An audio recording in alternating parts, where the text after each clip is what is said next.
So for the discussion, we move next paper, and I think we'll go to Japan. And Ippei Fujiwara, who will talk about reconnecting the exchange rate and the general equilibrium puzzle. Please, Ippei, you have 35 minutes. Okay, thank you very much. First, can you hear me? Okay. Yes. Okay. Then let me share the screen.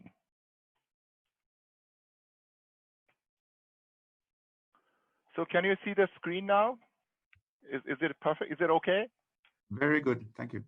Okay, thank you very much. So first of all, I would like to thank the organizers for giving me the opportunity to present our paper, Reconnecting Exchange Rate and the General Equilibrium Puzzle, which is co-authored with Eugene Chen at the University of Washington and Yasuo Hirose, a colleague of mine at the Keio University.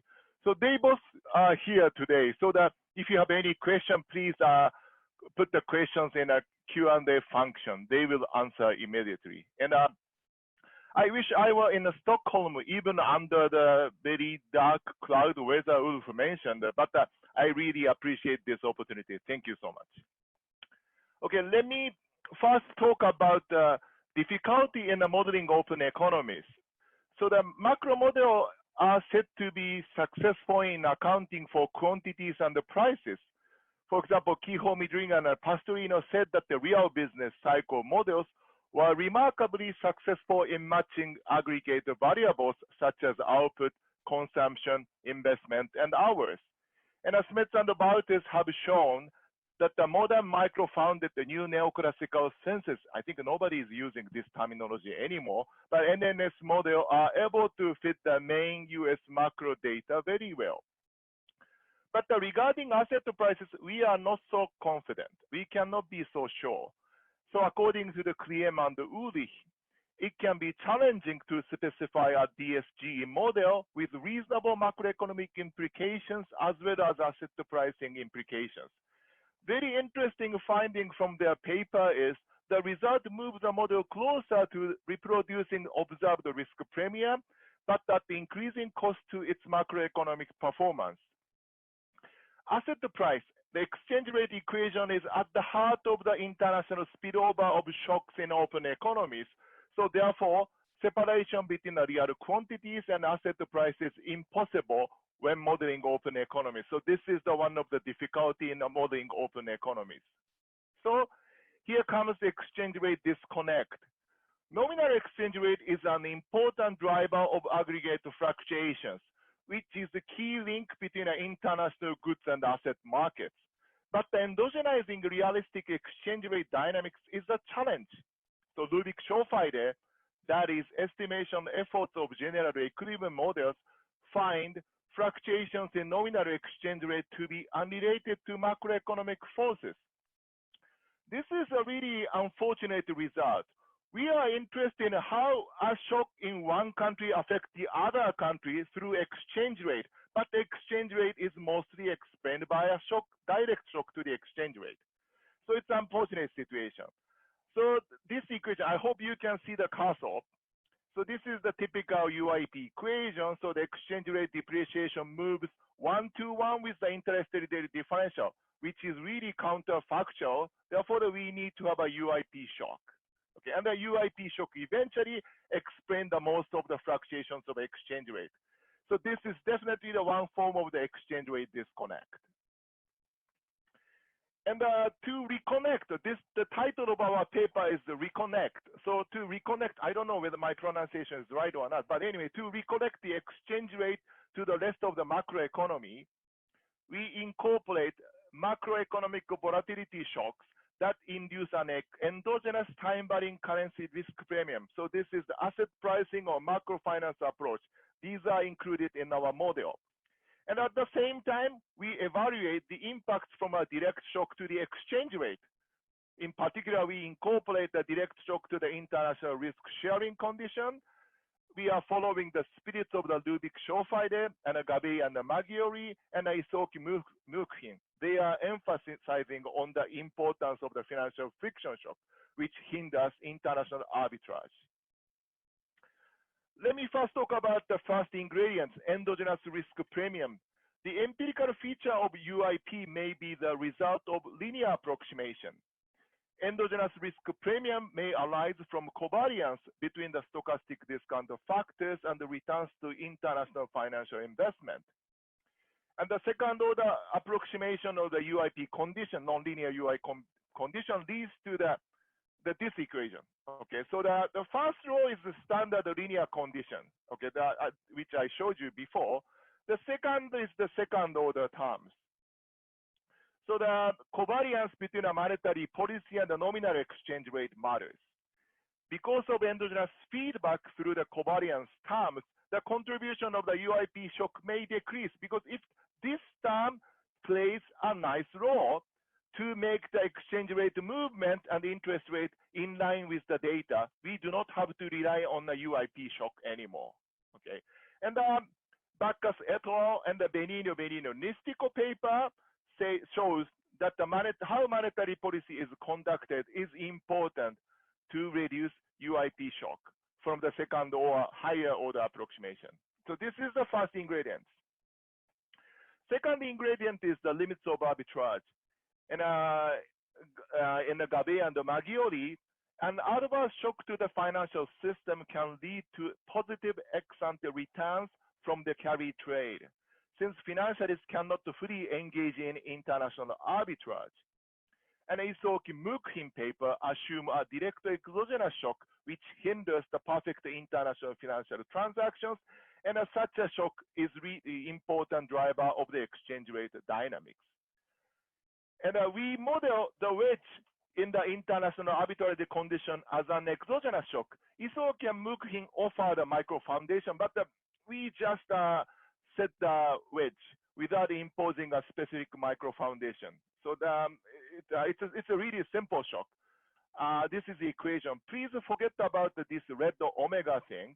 So this is the typical condition coming from the complete market of the risk sharing conditions. So the marginal utility from consumption in a foreign country is equal to the marginal utility from consumption in the domestic country multiplied the relative price. Relative price here is the real exchange rate.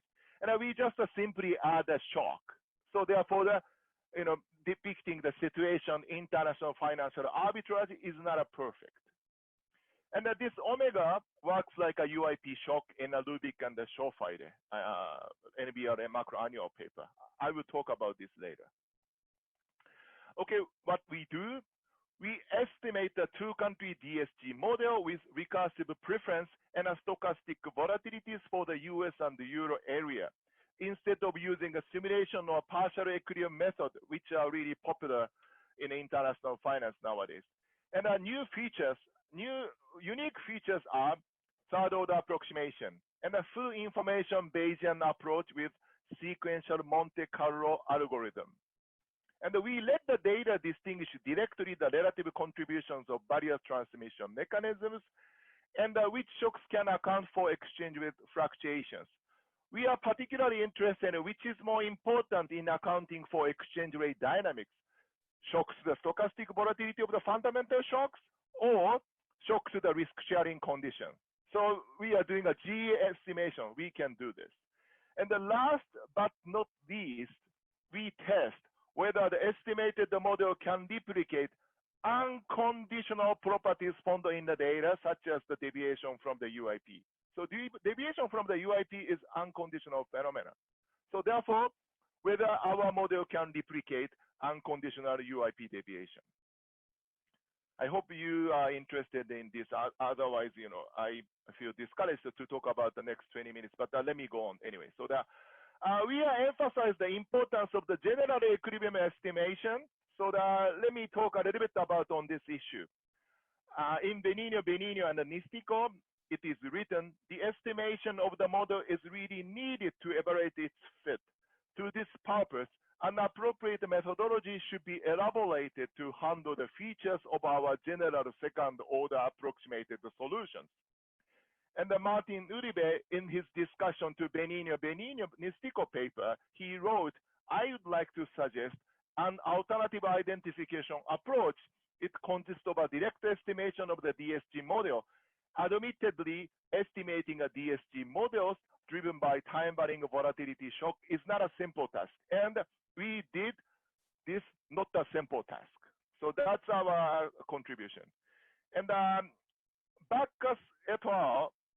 2010 concludes that the policy inertia parameter must be larger than the persistence of the volatility shock to produce the negative coefficient in the Farmer regression. Okay, our theoretical model is based on this kind of idea. And this condition, whether inertia parameter is larger than the persistence of the volatility shock parameter, can be only tested by G estimation. So we believe G estimation is really important. And then let me go on again, emphasize the need for G estimation. So Isoki and Mukhin paper, it is said, a natural deficiency of any one-shock model is that it can only speak to the relative volatilities of the variables while implying counterfactual perfect correlation between them. And interesting sentence is, productivity and monetary policy shocks, if too important in shaping the exchange rate dynamics, result in conventional exchange rate puzzle. To be clear, however, these shocks are still central for the dynamics of other macro variables, such as consumption, employment, output, and the price levels. And Charles Engel, in his discussion to the Benigno-Nistico paper, it is written that we need to know how well the model accounts for many other aspects of the macroeconomy, the volatility, co-movements, and the time series behavior of output, inflation, consumption, investment, and the many other standard macro variables. So the such attention in accounting for between macro variables, model must account for not only exchange rate, but also macro variables. Tension in accounting for between the macro variables and the exchange rate in this context, that is asset price, can be evaluated only by general equilibrium estimation. Okay, I would like to emphasize this point finally. The forward discount puzzle is an unconditional phenomenon. Okay, so the key takeaways are as follows. Using the estimated parameters, conditionally, not only the risk sharing shock, but also several volatility shocks, kind of the fundamental shocks, can generate the negative correlation observed in the Farmer regression. By approximating the model to the third order, macro shocks together with shocks to their volatilities explain 43% of the variance of nominal exchange rate changes. Sizable. In the Rubik and the Shofide paper, they can only explain 10%. But now, thanks to the explicit risk consideration, quite a sizable portion of the exchange rate dynamics can be explained by fundamentals. So in this sense, exchange rate is not disconnected from the rest of the macroeconomy once we move beyond the linearization assumptions.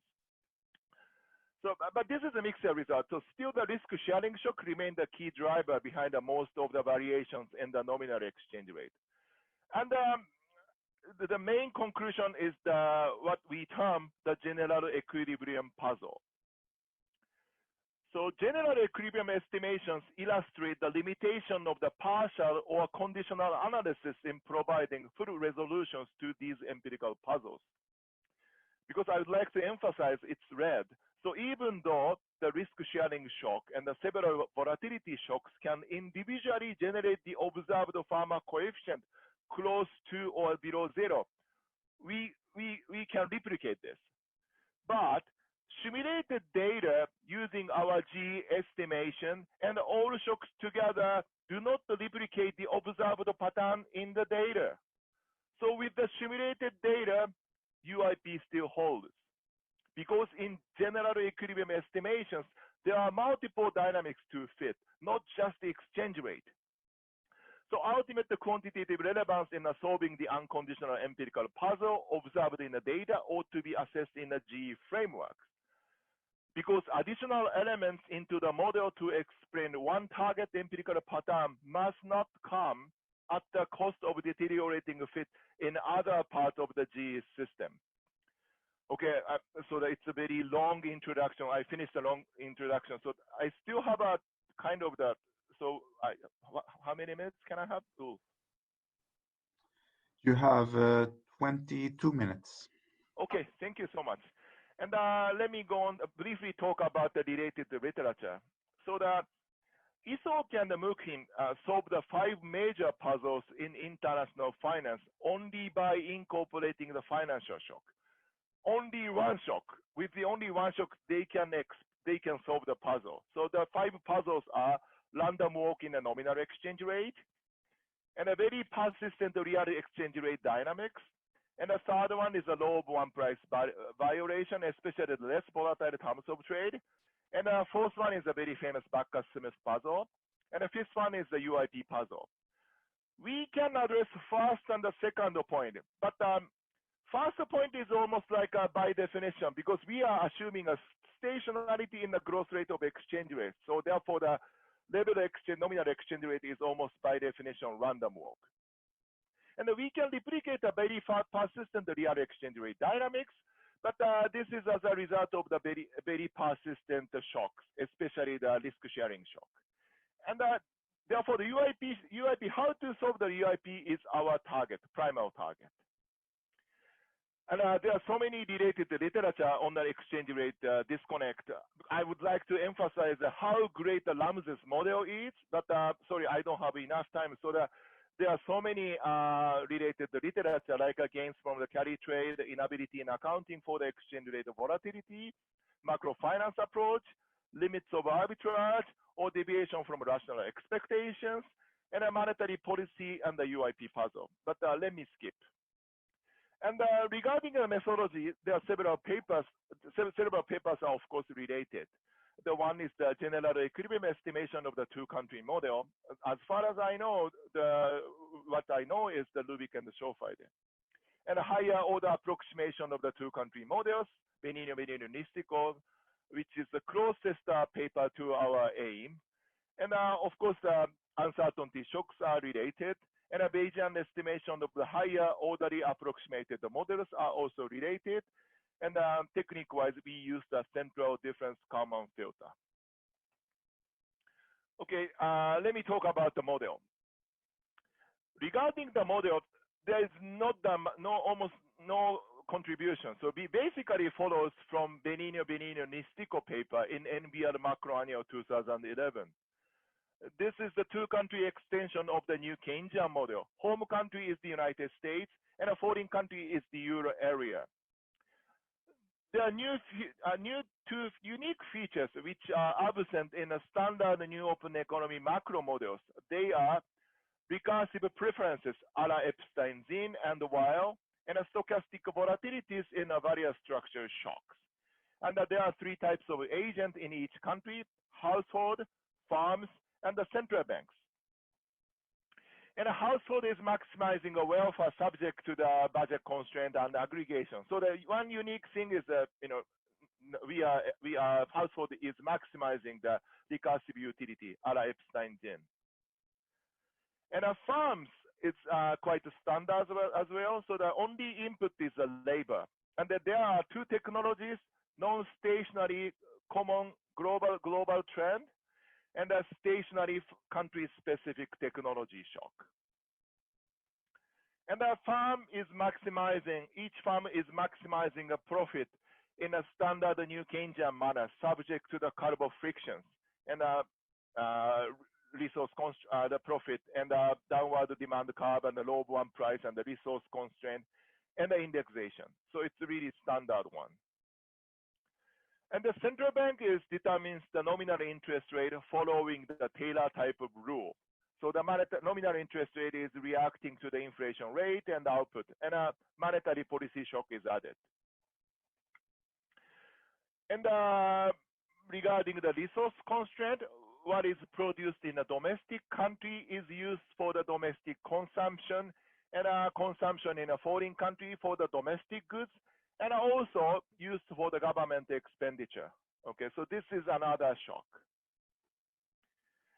And finally, let me talk about the international risk sharing condition. So this is the international sharing condition in Epstein-Zinn preference. But the first equation is simply the ratio of the marginal utility of consumption is equal to the real exchange rate, simply like that. And we add a shock, okay, to make the perfect arbitrage impossible. And because of the Epstein-Zinn preference, this condition becomes dynamic. It's simply like that. And this wedge omega shock, which is wedge, but exogenously set in our paper, interpreted as the time-varying financial frictions considered in Gabe and Maggiore and Isoki and Mukhin. And if you linearize this, then it collapses to the standard UIP condition with UIP shock. You know, this is the UIP condition, and this omega difference becomes like a UIP shock. So this is the direct shock to the exchange rate. And we have 7 shocks: domestic technology shock, domestic aggregate demand shock, domestic monetary policy shock, foreign technology shock, foreign demand shock, foreign monetary policy shock, and the risk sharing shock. 7 shocks. And we have 7 volatility shock. That's the model. So model is quite standard, except for the Epstein-Zinn preference and the volatility shocks. And let me talk about the estimation strategy. So we solve the model using the third order approximation. So we use the higher order perturbation method with pruning. Without a pruning, you know, this model can explode. And we estimate the model with a full information Bayesian approach, because the standard common filter is not applicable because model is not linear anymore. And we approximate the likelihood function using the central difference common filter proposed by Andreessen. So it is much faster than a particle filter, and the quasi-maximum likelihood estimator can be consistent and asymptotically normal for DSG models solved up to the third order. And we adopt a sequential Monte Carlo algorithm developed by Clio and Herbst and Schofide to approximate the posterior distributions. And they are amendable to the parallel computing. And we do the parallel computing. And it takes about 40 days to estimate the parameters using the University of Washington server. This is great, even I don't work at all, computer is working for me. So this makes me feel really good, but it takes really long time. And regarding the data, we followed basically Rubik and the Schofide. We used the real GDP growth, inflation rates, short-term interest rate, and exchange rate growth rate. And the estimated sample period is 1987 to 2008. At that period, inflation was relatively stable, and the overall bound is not binding. Okay, regarding the priors, as is usually said, reasonable priors are set. So I believe so, and so that's what I can say for this table. Okay, so Ulf, how many minutes can I have? I have 30 minutes. Okay, thank you so much. Okay, that's good. Okay, so let me now talk about the result. So we estimated 4 models. Linear model for the comparison. Linear model, second order model. So this is just the latter half of the parameter. And a third order model, and a third order model with the stochastic volatilities. And this is the benchmark model. And we also estimated, to highlight the importance of the risk sharing shock, third order model with the stochastic volatility without the risk sharing shock. So we estimate 1, 2, 3, 4 models. No, 1, 2, 3, 4, 5. I'm sorry, I'm not so good at the counting. Five models. Okay. Right. So let me summarize the finding in our posterior estimates. So the estimates for the structural parameters do not differ much across the 5 specifications.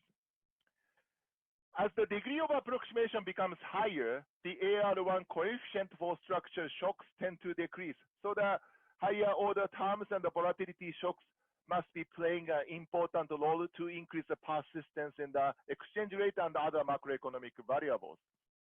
And the risk sharing shock is absorbing some key empirical properties of the exchange rate, its persistence or random walk-like behavior. Even in a baseline model, the persistence coefficient on the risk sharing shock to be very large and close to unity. When estimated with the risk sharing, without the risk sharing shock, the price indexation parameters and the several AR1 coefficient all becomes larger. So therefore, the risk sharing shock, financial friction shock must be playing an important role to increase the persistence. And regarding the fit, log marginal density, data density is also substantially lower than that in the baseline estimation. So the risk sharing shock seems important. Okay, now let me talk about the main conclusion of our paper. So we're gonna explain in 3 tables and the figures. So let me first explain how to read this table. So this is the how estimated linear, second order, third order. These are the shocks, and these are the endogenous variable with the data. So let's focus on this red number, 0.14, 14%. This 14% tells 14% of the exchange rate fluctuations, to be exact, fluctuations of the exchange rate growth. 40% of that can be explained by other shocks than risk sharing shock. So this table says in a linear, only 14% of the exchange rate fluctuations can be explained by macro fundamental shocks. Even if we estimate in a second order, it's only 11%. It gets smaller somehow. But with the third order without the volatility shocks, now it's 28%. Okay, lots are explained by the interaction with the higher order terms. And in a benchmark model, 43%. I think everybody may be quiet, but I think this is a little bit good achievement. In a standard, in a linear model, it's 10%, but now 43% can be explained by fundamental shocks, not relying on the direct shock to the exchange rate. Okay, so let me summarize the finding in the relative variances. If we exclude the international risk sharing shock, in the linear, 40% can be explained by the macro fundamental shocks. 40% of the exchange rate volatility. With the second order approximation, 11%. With the third order approximation, 28%. And the third order with stochastic volatility, 43%. So this echoes finding in a Benigno Nistico, although they are based on the simulations. Macroeconomic uncertainties can induce a time-varying exchange rate risk premium that acts as a key source behind the exchange rate fluctuations. Direct risk sharing shock still accounts for more than a half, still the 57% of the exchange rate fluctuations. So this is still important.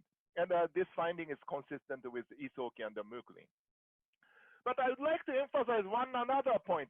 Risk sharing shock is important for exchange rate dynamics, but however, not unimportant to drive over the fluctuations in output and inflation rate.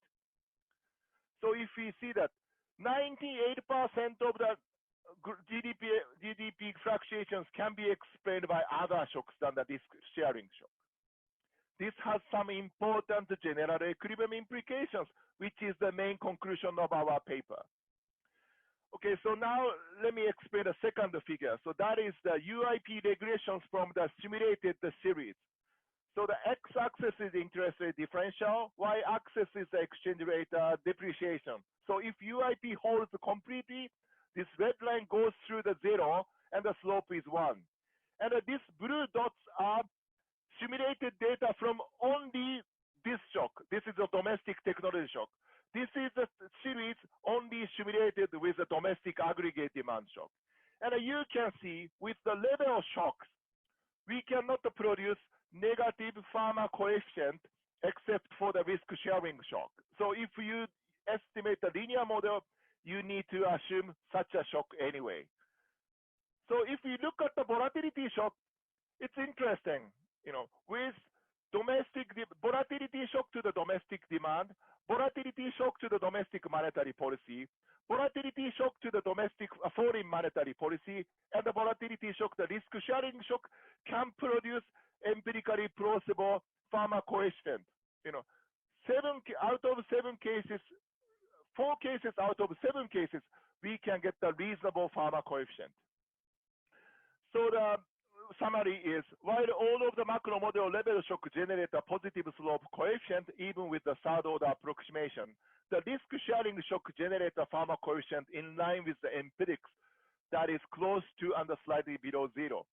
Volatility shock to monetary policy shock, this is a good finding. Empirically, we can say volatility shock to monetary policy, both at home and abroad, to home demand, and to the risk sharing which all replicate the negative UIP slope coefficient observed in the data. Okay, so this is a success. Some volatility shock that is a fundamental shock can have negative pharma coefficient. But let me talk about our main conclusion. That is the general equilibrium puzzle. First, let me talk about the pharma coefficient in the data and in the simulated data. So this first row is the result from the pharma estimation in the data. So the pharma coefficient is 0.04, very close to zero. It's not as significantly different from zero. This is a simulation with all shocks, but the pharma shock is still significantly different from zero. Of course, it's significantly smaller than 1, but still 0.7. It's much higher than observed in the data, even with risk sharing shock. If we exclude the risk sharing shock, it's close to 1. It's still UIP. So I think Ulf don't have to worry. So we are finishing. I'm talking about the main conclusion. So let me talk about the main conclusion. So general equilibrium puzzle. Several shocks can replicate the empirical regularity of a mildly negative pharma coefficient. They, however, rely on the simulations with calibrated parameters and the partial equilibrium or conditional analysis. All shocks but the proposed one are assumed to be absent. The actual empirical UIP puzzle, on the other hand, is a pattern that manifests unconditionally in general equilibrium. Their relative contributions in general equilibrium needs to be assessed in order to determine whether the proposed mechanisms are empirically relevant and significant. This is a comment in line with the Charles Engel's comments to the Benigno-Nistico paper. In our G estimates, all parameters values are obtained to fit not just one target variable, in this case that is the exchange rate, but the full set of the irrelevant open economy macro dynamics. Incorporate the risk sharing shock does not lower the pharma coefficient. It's only lower the pharma coefficient from 1.08 to 0.7. And the baseline model with the full set of shocks altogether still generate a pharma slope coefficient close to unity. So that is other shocks than representing the limits of arbitrage and some volatility shocks are still important in accounting for open economy macro dynamics. This finding leaves us the general equilibrium puzzle of exchange rate dynamics. The exchange rate is not disconnected from macro fundamentals, and that the risk sharing shock can explain a large fraction of the exchange rate of volatility, but their collective impacts on actual exchange rate unconditionally is not quantitatively large enough to resolve the UIP puzzle.